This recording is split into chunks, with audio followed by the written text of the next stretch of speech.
So this is the piece about that I wrote about white privilege. That I tried to read at Central Reformed Congregation at what was my congregation, and I still feel connected to in some ways. But you may have noticed in the news recently that my rabbi, who actually did my bar mitzvah, um, about I guess 15 years ago now, just went to the congregation, not congregation, but the White House, which I guess is whatever. Um, but you know, I wrote this poem in response, and I wanted to read it to the congregation at High Holiday services. I submitted it, and they didn't let me submit it, and I think this connects very much to the Ballad of Mike Brown and to the issues I'm trying to raise. Um, there's a lot of people who are fighting the hard fight, and I respect CRC because they are the most progressive temple um, congregation, Jewish congregation in St. Louis. Um, but it's like, why do the rabbis, you know, at that congregation get to go to the White House who are, white, and their children and get to meet the president? Um, while there are so many people out here on the streets in St. Louis still, and with limited income, who have so much to say and have experienced so much, yet I feel like people even in the most progressive congregation in St. Louis don't even realize what their white privilege is. So um, felt like I wanted to record this. I felt like what they could have done would have been to, at the very least, um, you know, made some suggestions and let me read it anyway. But again, just the whole situation doesn't seem right. So I'm going to read this poem that I believe is perfect the way it is, but it was denied at the most progressive congregation, yet the leaders of the congregation got to go meet Obama. And the whole system is just screwed up. So this is thoughts about white privilege at Central Reform Congregation. So what is white privilege? It is the privilege we get from a system that benefits those who fit the description of lightly colored skin.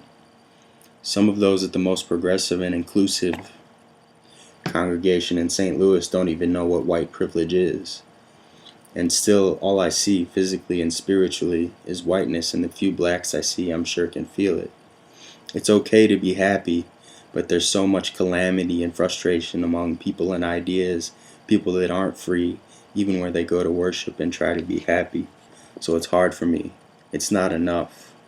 When I speak my truth, it's hard to know who to trust. As much as I love CRC, my heart, mind, and soul still feels a need for protesting. Just because you think you're fighting a just cause by association to a reform congregation doesn't mean you're necessarily doing anything at all. The chemicals in my brain, my machine, sometimes enslave the person I want to be. But these thoughts aren't me. My essential soul, I believe, to be something similar to Dr. Martin Luther King or Mahatma Gandhi. Yet still I don't feel free at the place I'm worshiping. So instead of thinking, maybe I should just be.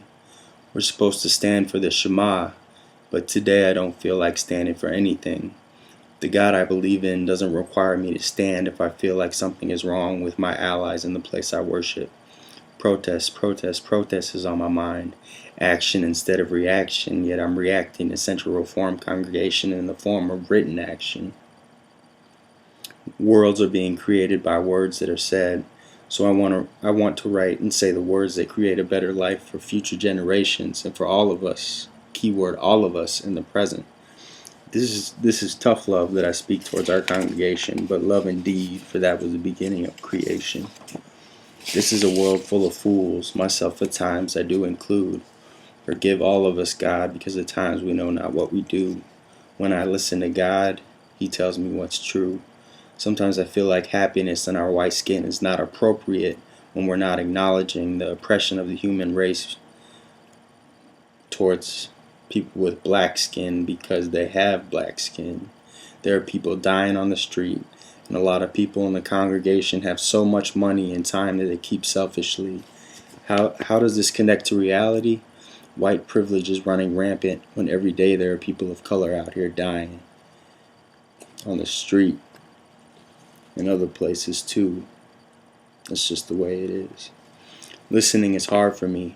Not listening to God as much as the fools who won't give reparations to those they screw. Yahweh, make real what's true. What's true today is that I'm feeling blue among my own, the Jewish people.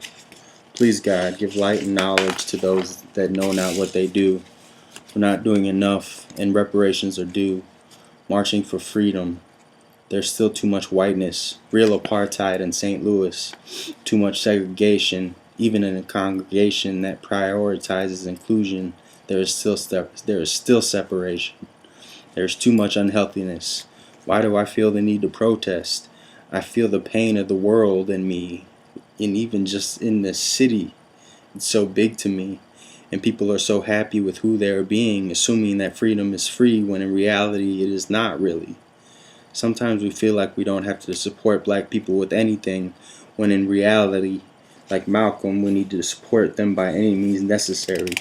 I ask God continually to prepare me to be a sanctuary for those in need, but still my heart bleeds for this corrupt country and segregated city. Sometimes we have to see in the distance, because the freedom for all that we seek has not come to be. Please, God, cure me of my fault so I can get out of freedom's way and be free. So you can speak through the true soul in me, because all I am is your vessel. Without you, I'm nothing. I want to say what needs to be said instead of pretending like I'm doing so much without acknowledging my white privilege or taking any action. So, again, please clear the heads of those who oppress and sin, because they do not realize that through this their souls are being persecuted by their own persecution. But God knows that race is a man-made invention. Color, no. But race wars, everything. That's a man-made invention. We might be different colors, and we may not all agree, and we may not all be brethren, but we can learn, and that's the stairway to heaven, including everyone along the LGBTQ spectrum. I know you're good, God, but we need not pretend that it isn't as bad as it really is, because the hatred and pain and killing seems like it has no end. Maybe it won't, and soon we'll all be dead. Like Hillel said, if I'm only for myself, who am I?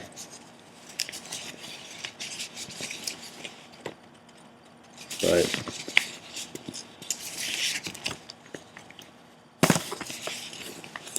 if I'm only for myself, who am I? Nothing. I'm just a physical body without realizing reality.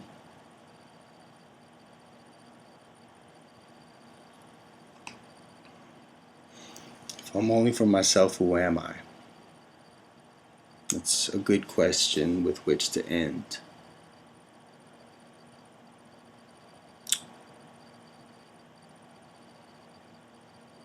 Because if we keep letting people die, then we'll be the only ones left. And then who will come for us?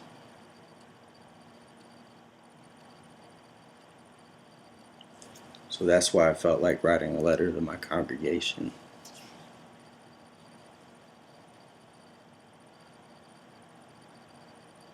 I'm trying to appeal to the love within. I know it's not easy,